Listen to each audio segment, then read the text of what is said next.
皆さんこんにちは。ボイチです。ディレクターさんもこんにちは。こんにちは。皆さん、私が全映像でシナリオじゃなくてネームのやり方でストーリーを書くならさまざまな問題が解決できると申し上げました。特に全映像ではセリフと演出が衝突する問題を解決する方法としてお話しましたが、この時間は世界で一番簡単な、知ってからはこんなに簡単だったのと言えるような漫画ネームの折り方をお話します。でもちょっと待って、この前ネームを作る方法っていう映像があったよね。それより簡単な方法ってことかな。はい、そうです。じゃあこの前なんで世界で一番簡単だって言ったのという疑問が生じるんですけれども、今は何かというと、その時は漫画家になる人たちを含めたネームの折り法で、今回は正確には漫画家にならない人のためのストーリーだけを書く原作者志望者のためのネームを組む方法です。その話はつまり絵の勉強が一つも必要ありません。もともと私の考えは、漫画の原作者になりたい方は絵の勉強を必ずすることをお勧めします。もちろん絵の勉強を全くしていない偉大な原作者の方々もいらっしゃいます。その方々が存在するのは明らかな事実ですが、私は原作者も絵の勉強をするのがいいと思います。言論的にはそうです。例えば映画のシナリオ作家を考えてみましょう。映画の作り方は全く知らないシナリオ作家がいて、映画の演出、演技、配役、映画の制作過程を理解しているシナリオ作家、同じ能力があるとき、どちらがより良いシナリオを書くことができるでしょうか。当然、映画を理解している作家が圧倒的に良いシナリオを書くでしょう。そこに照明をセットする方法まで知っているシナリオ作家、シナリオ作家が照明のセッティングを知る必要があるだろうか。照明のセッティングまで知るとまた全く変わります。映画のシナリオを書くとき、照明をオーダーができます。ここは色温度を低く、ここは色温度を高く、そしてここはクローズアップがいいなとか、そこまでシナリオを書けるとしたら映画のためのより良いシナリオになります。文学的にもっと好きになるのではなく、映画のためのより良いシナリオが書かれるんです。シナリオに照明セッティングまであるとしたら、もっと歓迎されるシナリオ作家になるでしょう。そのように演出、ディレクティング、演技までお手伝いできるなら、本当にすごいシナリオ作家になるでしょう。ここは複雑微妙な表情で、ここでは細かくカットを分ける、この部分では交差編集をする、こんなことまで書けるシナリオが当然もっと歓迎されるシナリオになるでしょう。それだけ身代金も上げられるでしょう。また漫画に戻ったら、絵を全然勉強しなくても当然立派な漫画のストーリーを書くことができますが、絵を勉強したらもっと漫画の役に立って、もっと歓迎されて、もっと作品の成功に寄与することができるし、それだけ本人の価値はもっと上がりますよね。そして決定的なことは、この漫画に私がもっと大きな役割をするという満足感。漫画が好きで漫画ストーリーを書くことでしょう。なので私は原作者でも絵の勉強はすればするほど良い、演出の勉強もすればするほどいいと思います。だけどみんなが必ずそうしないといけないと思ってるわけじゃないので、絵の勉強を全然しなくてもできるネームを作る方法を教えます。さてそれではそのネームの作り方はどんなものか、ではお見せしましょう。ネームを作るとき、内部フレームや外部フレームなどは気にする必要もありません。これが全体の1ページです。この1ページで2本の線を引いて好きなところに1線あるいは2線を引きます。これで終わりです。しかもこうなるんです。ただ真ん中の1線あるいはこのようにあるいはこのように、これで終わりです。これが本当に終わりです。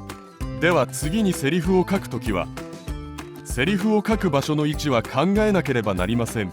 普通はこうやって斜めに右から左に書いてください。位置を決めるのも嫌でしたらただこうやって使ってもいいです。こうやって書けばいいんです。右左のページも気にする必要はありません。こうやって書いてもいいし、法則のようなものがあるのではないですか？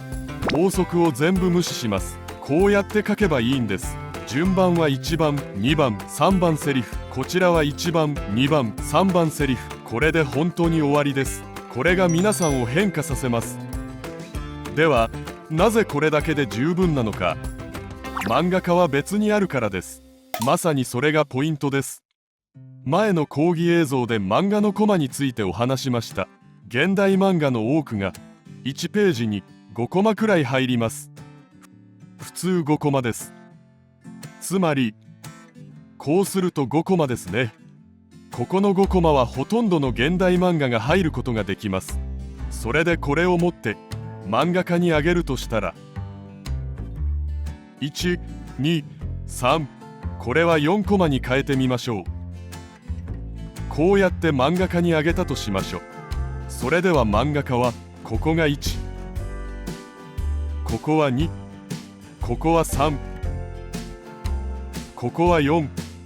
漫画家がこうやって変えることができます。他の例をまたお見せします。今回はこうなったネームを作ってここに大きくコマを入れたいとしましょう。右が1ページ左が2ページ、順番は1、2、3、4、5、6、7、8、9です。漫画家にはこんなに9コマあげたのに、これを漫画家が見たときは1番がコマが大きければいいと思います。1番を大きくしたい。それではこれだけ1番コマにして、そして横には2、3、4でやってください。それから5は次のページにめくって6、7は上がります。ここにセリフもたくさん入れて6、7を合わせます。それから8を小さくします。9は決定的なセリフがある可能性が高いでしょう。最後の決定的なセリフは大きくします。漫画家はこのように完全に異なるものを作ることができます。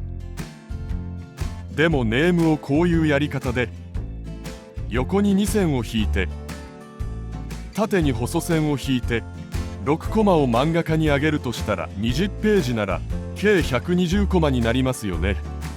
こうやって120コマを送ったらコマ数が多すぎてこんなに動くにはとても大変です。1ページに4つから5つで下されば動いて必要なものを生み出しやすくなります。4、5カットを繰り返して送ってくださればこのように多彩な変形が可能ですが、こういう6コマを繰り返して送ってくださればコマが多すぎて絶対に細かく割れるしかありません。演出の技術を漫画家が発揮できないでしょう。コマが多いと発揮できる幅が狭くなります。だからこれだけでもセリフと演出の衝突が自然に消えます。こう書くとセリフをどれだけ書けばいいのかも自然とわかります。漫画の原作者の方の中で、特に小説家出身の方の中で A4 用紙を基準に一人のセリフがこれだけ入っている場合があります。私がこういうのをもらったことがあります。これを分けてあげないと、これを漫画でどう表現するんですかとは言えません。ネームを作ってみたらどうですかと提案しました。小説家出身の原作者の方々はセリフをこんなにたくさん入れるけど、読んでみるとすごく面白くていいです。私がもらったのもセリフがとても面白かったです。しかしこの内容通りにネームを組めば、セリフをこれくらい入れて、人はこれくらい、ここにもセリフをこれだけ入れます。なんか変なことがわかりますよね。ネームを組めばこんな問題は自然に解決されます。先ほどお話した小説家出身の原作者の方も、ネームを組んだ瞬間、これが解決されました。この問題が解決すれば、ネームの折り方がどんどん発展するかもしれません。最初はこうやって書いてたんですが、その次にはここにもセリフを書いてみて、丸の中にキャラクターの名前も書いて、キャラクターの名前がケン、ロサなら、こちらケン、ここはロサ、こちらケン、ここはロサ。これも慣れてきたら、こうやって吹き出しを作って指すこともできます。吹き出しも作ってみるんです。そしてもっと慣れて実力が上がったら、ここは背景、ここはクローズアップ、このように指定することもできます。単なるネームだけど、漫画のストーリーを書く人を導くことです。ネームが皆さんを導いてくれると思います。単純ですが、そこに沿って流れるようにすればいいのです。少しずつ絵の実力も自然に上がるでしょう。こうしてみると絵の実力がどんどん上がっていきます。絵の実力が上がるしかない理由は、皆さんは確かに漫画が好きで愛する人たちだからです。そうやって漫画を描くのが面白くなります。そうして漫画家と一緒に連載をしていると、少しずつ漫画家の絵を真似するんです。実力も自然に伸びて、役割もだんだん大きくなります。次の作品をするときは、より多くの役割をする原作者になるんです。最初は 4,5 コマ、1線、2線程度だけ使用して、次はいろいろ試してみることもできるでしょう。こうやってフルページにしてみようか。ここは従来通り4コマ、ここは3コマだけやってみようか。これ以上複雑になる必要もありません。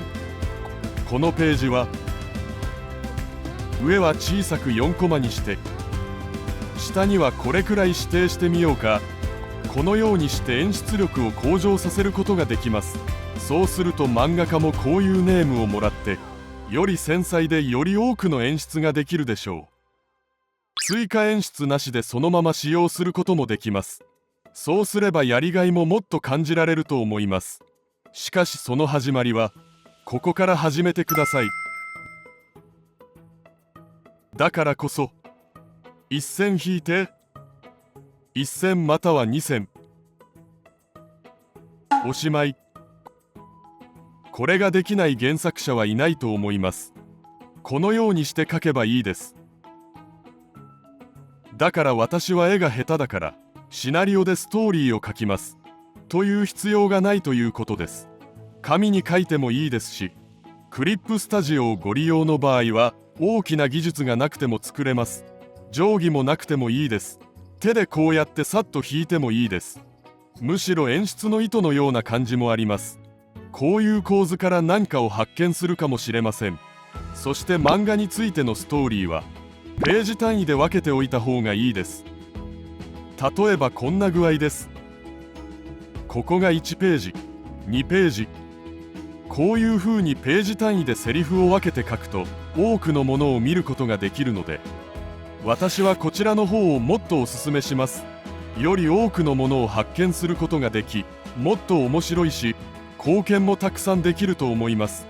そしてここからいろいろなことが始まるので、漫画に対する理解がますます高まっていくでしょう。長所しかありません。ぜひこのように一度やってみてください。今回の講義も多くの人々に役に立ったらと思います。ありがとうございます。